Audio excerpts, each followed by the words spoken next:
Hi folks, welcome to Set Apart Homestead. This is Travis. So, who is the biggest and baddest prepper of them all?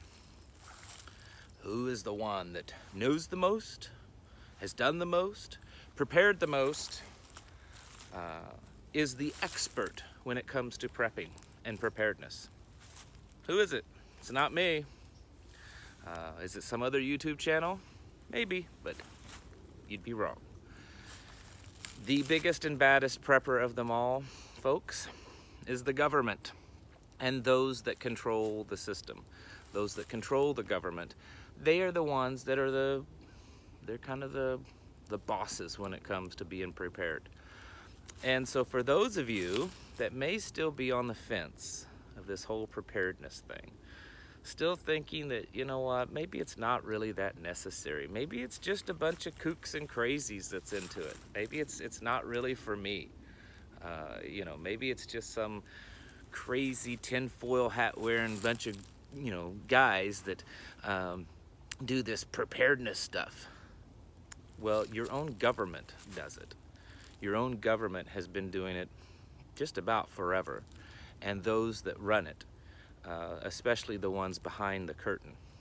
So it makes me think, and this could be something that encourages you to finally take the final steps to preparedness, that if your own government is involved in the level of preparedness that it is, then maybe you should take notice and do it also. I've got the sun really glaring, so I'm going to try to move my camera just a little bit, but I don't think it's working to knock out that glare.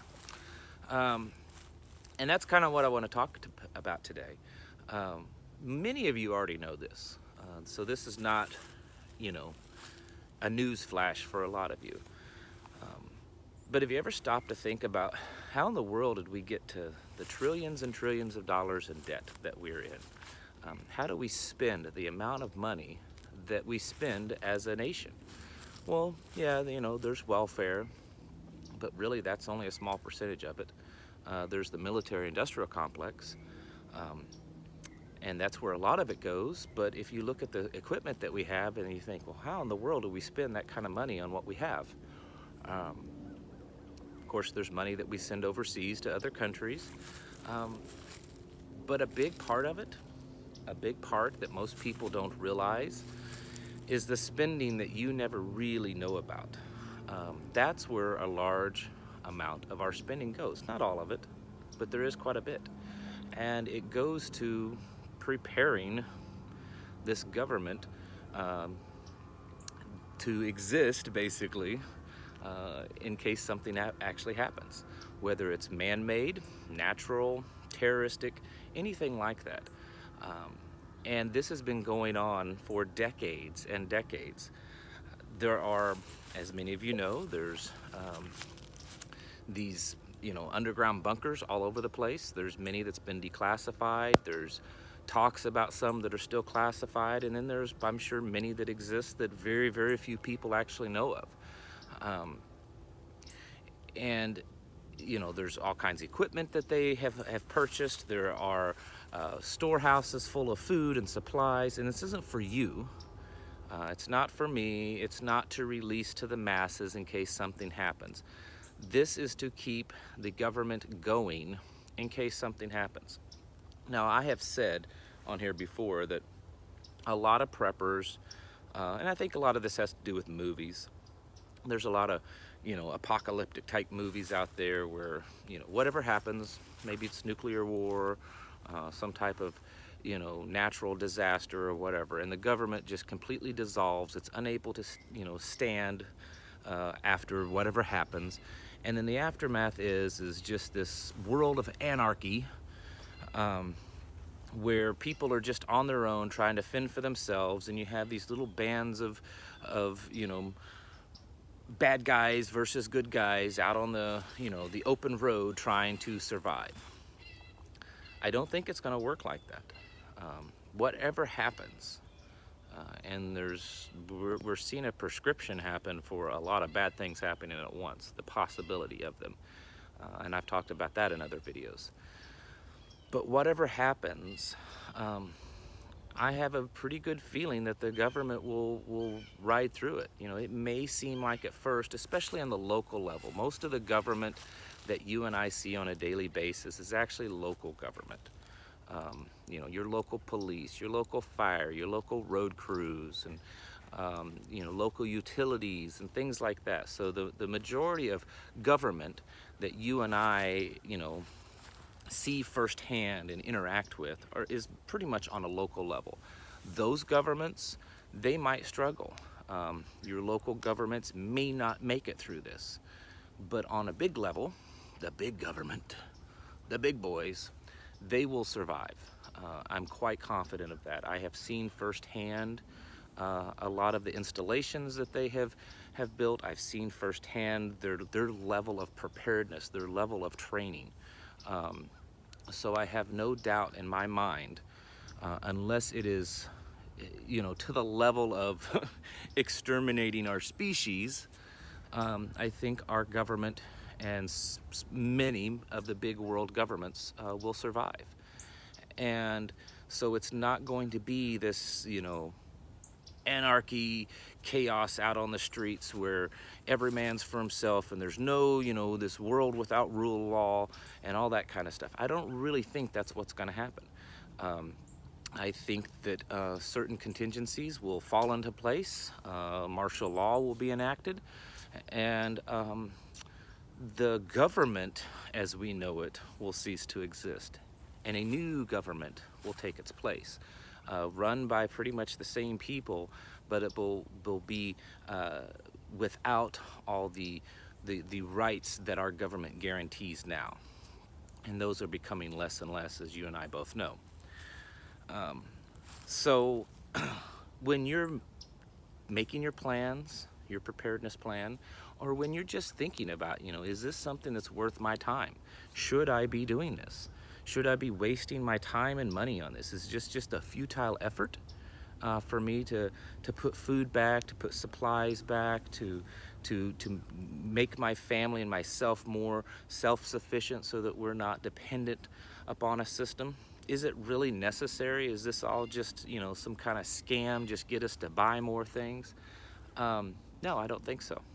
I mean, there are businesses out there that kind of take advantage of it, and they really heavily market themselves to preppers and homesteaders, and I think some of them take advantage because they sell junk. You have to be careful about that. But that's another subject. The point is that our government and the powers that control governments have spent a lot of time and a lot of money perfecting their plan for anything that could happen. I mean, we're talking like rooms full of people that are very intelligent, that sit around and try to come up with all the different contingencies for everything that could happen. That's what they do. And then, of course, they have unlimited funds to buy all the stuff and to build the infrastructure to back up their plans. And that's something that you and I don't have, you know, the luxury of having. We have to do it in our own way with our own very small budget, most of us. I mean, there's a few out there that, you know, they've got money to blow and can, you know, but that's not you and I. Regardless of where our financial level is, we're nowhere near that level. So because our government has worked so tirelessly, get it out right, and they have spent so much money and so much time making sure that they will survive whatever happens, then it tells me that they believe that there is a chance that something could actually happen. And this it seems, anyways, it seems to me, and I've been out of the loop for a while when it comes to the government, but from what I can see, it seems that their efforts have increased, that they're increasing their training, they're increasing their spending, they're increasing their preparedness. And all the while they do that, there's always these things that are in the news that seem important, but they're not. And it's wag the dog. We all know that. It's kind of like right now, it was this morning, I was looking online And it kind of cracks me up, and so many people seem to take it seriously, and then it's like, does anyone get it that this is just a distraction? And it's this Joe Biden guy, you know, the former vice president. He's out there running for office, and supposedly he has the best numbers of all the Democratic candidates. And if you listen to the guy, he sounds like he needs to be in a nursing home, you know. No offense to anyone that may be in a nursing home, but this guy does not sound like he has any business being president, regardless of what his politics are. I'm not even talking about where he may stand politically. I'm just talking about the fact that he sounds crazy. I believe that he's way too handy with people, and especially children, to the point of it being probably pedophilia. He's got some issues, I believe. And you cannot tell me that even the people on the left think that this guy has a legitimate chance of being the president. But he's pushed out there, and you don't hear hardly anyone on the left or anyone in the media talking about this. Why? Because he's a distraction. I firmly believe that the left want him out there. They want him out there right now because they know they don't have anyone to stand a chance right now against Trump. And so they're back in their little rooms trying to figure out what in the world are they going to do. The impeachment doesn't seem to be working. They don't have anyone to really run against Trump. What are they going to do when it comes to this next election? So while they're figuring that stuff, let old Joe get out there and talk crazy and look like a lunatic, and everyone think that he's our front runner, and it distracts them. And you know, I think that's what's going on. I could be wrong, but I'm using this as an example. This is what happens. The American people are constantly distracted by this stuff that they throw out there in the news, or they're constantly distracted by wasteful spending, you know, all the wasteful, and it's wasteful spending, they're correct in that, but it's usually fractions of a penny compared to what's actually being spent in other areas. Wasteful things that's going on, or, you know, the military doing, you know, silly training that everyone's like, why would they be doing that? When in fact, they're actually doing this other training that's preparing them to take on you. That's what's really going on. So there's all this wag the dog that's always going on. And maybe I'm kind of going off on a rabbit trail here, I don't know. But the point is, to this video, is that your government, and the people that control your government, they are very prepared for whatever happens. They are very prepared for man-made disasters. They're very prepared for war, civil war, World War III disasters. They're very prepared for natural disasters. They are very prepared for that, trust me. And so what it tells me is that you need to do the same thing in your own way as best as you can. Because if they're prepared and you're not, what that means is that they'll come in and swoop you up, and you'll have really no other choice but to fall in line with whatever they say. And what that's going to look like is a world without any rights. It's going to look very different than what you see around you now. As much as you and I may dislike what's going on and the loss of rights that has happened over the last several decades, trust me, it will be much worse than that. Once something big happens, martial law takes over, you know, a lot of the things that you could never imagine our government doing, of taking possessions from you, taking property from you, relocating you to areas that you may not want to go, filling you full of medications and vaccines and all that kind of stuff that you may not want, but you don't have a choice. That's what very easily could happen, especially if you're unprepared to take care of yourself. And I know the argument is well, they could come and take you anyways. That's true, but your odds are greatly increased, I believe, and history shows this, and other things that have happened in other countries, other disasters, other SHTFs, that those that kind of are off on their own, self-sufficient, able to take care of themselves and not run to a government or authorities for help, they end up having a better chance of survival. And so that's basically, in the end, that's what preparedness is. That's what self-sufficient living is. It's increasing your odds of survival. Is it perfect? Does it mean that you will absolutely survive? No, it doesn't. Unfortunately, it doesn't. But what it does is it increases your odds. And so for me, spending the extra money every month, spending the extra time, the extra time learning things, the extra time training, the extra just general effort in my life of becoming more prepared and more self-sufficient, to me it's worth it because it's increasing my odds of survival. And it's also something that I can pass down to my children, and it can increase their odds of survival. So that's really in the end what this game of preparedness is just increasing your odds, and your government is doing it already. And they've been doing it for a long time, and they are experts at it. They are masters at it, trust me. And I know there'll be people, yeah, but they do stuff and they look stupid half the time. They make mistakes, and it's, it's government, all these jokes about, the military and how they, sometimes they can't seem to get their act together. Trust me.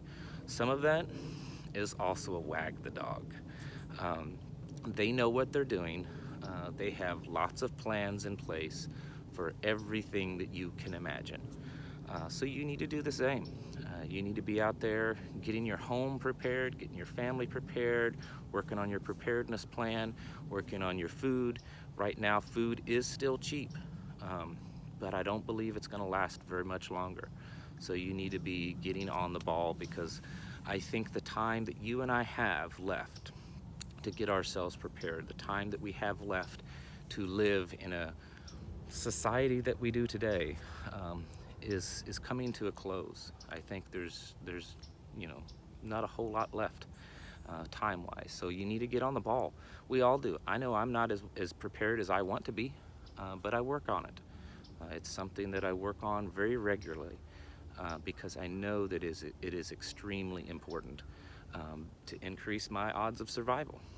And that's why you should be doing it. I think it's worth it. I think it's better spending your time and money doing this than it is on football or even fishing or other sports or other hobbies or something like that. And I'm not saying you can't have those hobbies, but I believe that your investment in preparedness will pay off a lot better in the end than any of those other things. All right, thank you for watching. I hope if there's any out there that are kind of new to preparedness, new to prepping, or kind of thinking about it, maybe you're on the fence, I hope that this video will kind of help push you over the fence. All right, thank you all for watching, and I'll catch you in the next video.